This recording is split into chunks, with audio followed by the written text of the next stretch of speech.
mis queridas amigas de Retos Femeninos. Muchas gracias por acompañarme. Tal vez ustedes, como yo, están preocupadas por lo que estamos viviendo en estos momentos con las amenazas de desaparecer al INE en México, por lo menos con las funciones a las que ya estábamos acostumbrados. Tú, como yo, te has preguntado seguramente, ¿qué podemos hacer? Yo soy solo una ciudadana común y corriente. ¿Qué importa lo que yo opine? Tal vez pensemos así, pero yo creo que sí importa y hay maneras de alzar la voz o por lo menos tener presencia para unirnos a aquellos que piensan que volver al pasado, cuando se contaban realmente los votos en lo oscurito, pues sería una tragedia. Y hoy los ciudadanos libres e insaculados al azar por el INE los cuentan. Hay muchos candados, como ustedes saben, muchos filtros que nos dan la certeza al hacer el recuento de nuestras voluntades para elegir a este o aquella persona que tiene una candidatura. No podemos perder nuestro derecho a tener elecciones limpias, transparentes y que nos den certeza de nuestra autonomía como ciudadanos libres para elegir a nuestros gobernantes, que en un país supuestamente democrático debemos defender.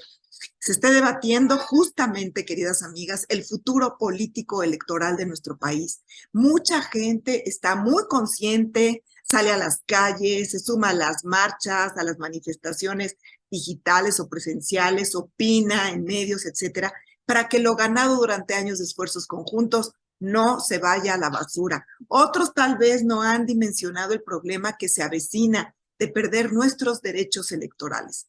Han sido de verdad años y años en que a todos nos ha costado tener pues esa seguridad, esa certeza, esa confianza de la transparencia en las elecciones y de tener un voto que de verdad cuente, estar seguros que no se nos está haciendo chanchullo en las elecciones como en otras épocas. Es muy importante y ahora lo ganado, desgraciadamente, lo quieren desaparecer con ese famoso plan B. El otro día escuché a la doctora Patricia Olamendi en un foro de mujeres en el cual una agrupación de lucha por los derechos de las mujeres, que se llama Las Constituyentes Feministas MX, cumplían 7 años de vida. Yo grabé modestamente con mi celular a la doctora Patricia Olamendi porque me pareció que estaba diciendo cosas muy importantes. Hice algunas tomas de acercamiento porque estaba en el auditorio en San Lázaro un poco lejos y bueno, se perdió un poco de la nitidez visual, pero vale la pena escucharla para saber a qué nos tendríamos que atener de caer en ese retroceso con las riesgosas reformas electorales que el partido en el poder y sus aliados pretenden llevar a cabo. Pero antes les platico quién es la doctora Patricia Olamendi, para quien no la conozca. Ella es representante de ONU Mujeres o fue representante de ONU Mujeres, reconocida nacional e internacionalmente por los derechos humanos de las mujeres y de la igualdad. La única mujer mexicana electa por el Consejo de Derechos Humanos de la ONU como experta. Además, en los múltiples cargos y como activista por los derechos de las mujeres, ha sido una ferviente promotora del Estado de Derecho en un país en donde pues por desgracia, la corrupción y la complicidad de algunas autoridades son obstáculos para la vigencia plena de la ley. Y a pesar de hecho, el trabajo de la doctora Olamendi sigue impactando en el ámbito legislativo, en principio en todo México y también, por supuesto, en el ámbito de las naciones fuera de nuestro país. Recientemente la doctora Olamendi estuvo hablando, entre otras cosas, de lo que los mexicanos estaríamos perdiendo con las pretendidas reformas electorales, con el famoso Plan B. Pero ¿por qué es importante defender al INE? La doctora Olamendi nos explica, vamos a escucharla, si le permiten, 11 minutos y verán que se les van a despejar absolutamente todas las dudas acerca de lo que nos afectarían las reformas, lo cual es, como decía en un principio, sumamente preocupante. Así es de que corre video.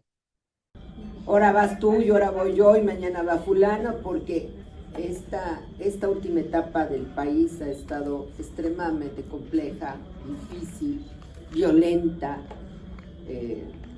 totalmente desamparadas las mujeres y se ha necesitado una acción cada vez más grande de todas nosotros, que no imaginábamos que nos iba a tocar una actividad de esta dimensión en el país, porque tenemos todos los frentes abiertos. Ahora sí que no tenemos uno que no esté abierto. Pero bueno, me toca hablar de un frente que se abrió apenas ni más ni menos en diciembre pasado y que tiene un impacto brutal en nuestros derechos. me han pedido que hable de derechos políticos y electorales. Y a mí me gustaría un poco plantearles el panorama y luego decir por dónde vamos, porque el tema es mucho más complicado del que hubiéramos imaginado. El llamado Plan B de la reforma a las leyes electorales del país. Primero decir que tenemos las mujeres que tener muy claro que los derechos políticos y electorales forman parte del conjunto de nuestros derechos humanos. Sin el ejercicio de esos derechos políticos electorales es casi imposible que las mujeres podamos ejercer otros derechos. Es decir, no contar con la libertad de expresión, la libertad de asociación, la libertad de manifestación o de reunión, y no poder votar libremente y poder participar en igualdad de condiciones que los hombres en los procesos de elección y de toma de decisiones, influye total y absolutamente en nuestras vidas. Últimamente hemos escuchado que si el plan B es bueno, que si no es tan bueno, que puede ser bueno, que quizá si le ponemos chilito y limón le sale mejor. No es cierto. El plan B atenta contra los derechos políticos y electorales de todas y de todos. ¿Por qué atenta contra los derechos políticos y electorales? Yo quiero hacerle un comparativo sencillo para que todas podamos comprender la dimensión de este plan. La Declaración Universal de Derechos Humanos del 1948, estableció dentro de los derechos humanos básicos un conjunto de derechos que hoy son afectados por el plan B. Primero, las personas tenemos derecho a ejercer todos nuestros derechos y nuestras libertades. Con este plan B quizá no los podamos ejercer. Segundo, las personas tenemos derecho a participar en procesos electorales y elegir a nuestras autoridades, ¿verdad?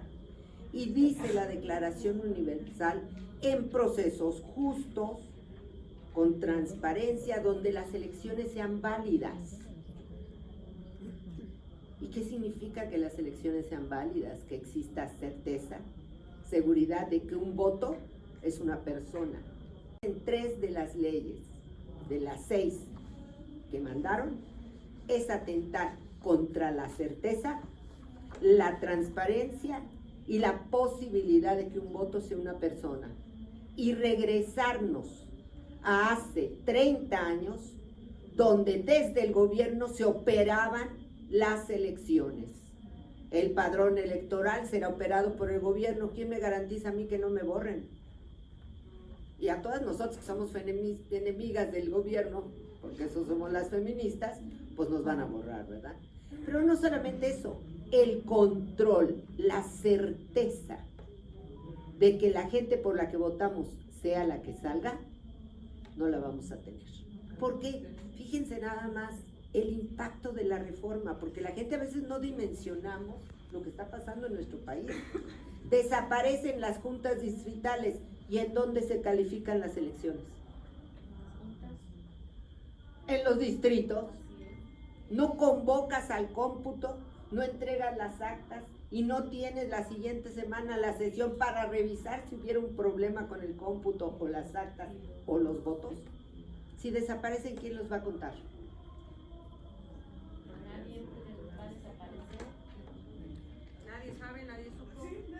De entrada, ¿hay certeza? No.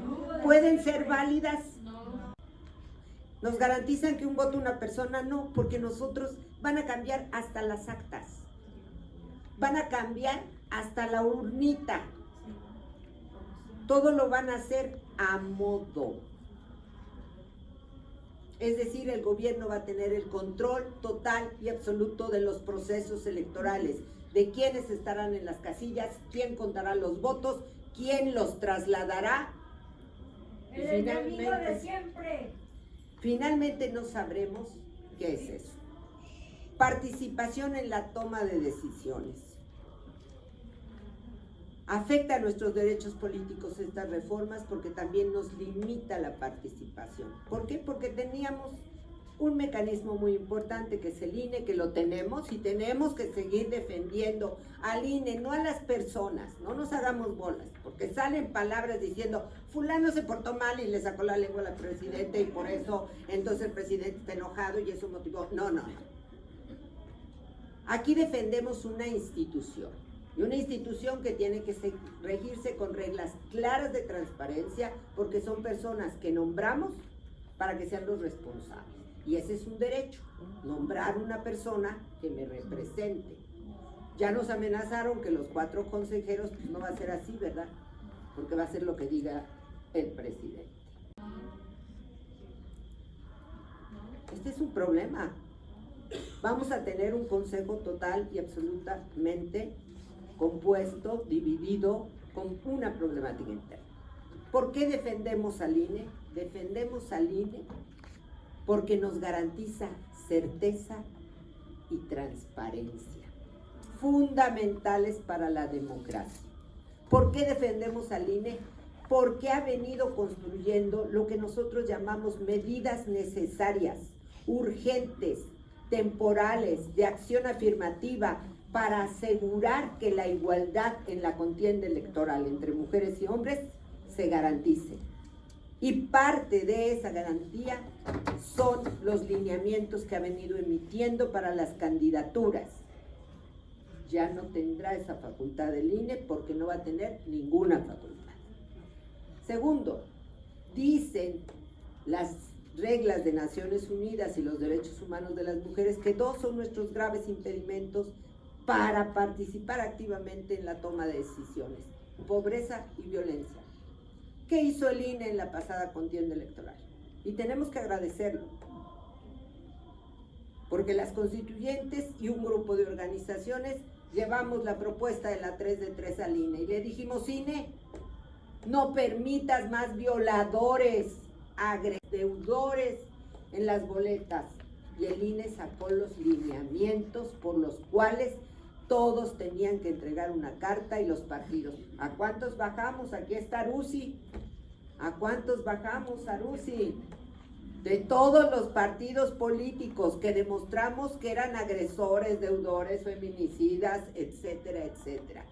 Ya no habrá esos lineamientos. También limita las facultades del Tribunal Electoral del Poder Judicial, que gracias a esas facultades de interpretación, bajo el principio pro persona, que es la progresividad de los derechos humanos, nos aseguraron sentencias que han venido desarrollando, y nosotros hemos participado a través de lo que se llama litigio estratégico con nuestros amicus curiae. No fuimos a pelear porque las mujeres participaran en las gubernaturas y ganamos. Y peleamos contra el Senado y peleamos contra los partidos que lo impugnaron. Es decir, limita y cambia los medios de impugnación. Y uno de los grandes triunfos para denunciar la violencia fue el juicio de derechos políticos, que además era un trámite sencillo, que lo veías en el INE a través de mecanismos administrativos y suspendías inmediatamente al agresor, podías suspenderlo. Ya solo será válido por la vía penal, y todas nosotros sabemos lo que significa llevar una denuncia por vía penal en un proceso electoral. Si los juicios tardan 20 años, 18, 15, 12, es decir, este juicio, que era un gran triunfo para poner freno inmediatamente a la violencia y para restablecer los derechos políticos y electorales de las mujeres, va a pasar a ser una cosa rara que se va a seguir a través de un juicio del orden penal. Por lo tanto, yo les diré, tenemos grandes afectaciones y no es el tiempo de quedarnos en la casa, lamentablemente. Viene una batalla, y una batalla que se llama la batalla por la democracia. Aquí no hay punto intermedio, no nos hagamos bolas. Aquí o estás con la democracia o estás en contra de la democracia. Y para las mujeres la democracia es igualdad. Para las mujeres la democracia es inclusión. Para las mujeres la democracia es transparencia. Y para las mujeres la democracia es libertades. Sin democracia, la igualdad no existe. Así de grave son las reformas. Así que yo les diré nuevamente a las constituyentes, vamos a tener que seguir saliendo a la calle y esta vez a pelear la democracia. Y les diré nuevamente, juntas vamos a demostrar que las mujeres sí somos el futuro esperanzador que este país necesita. Muchas gracias.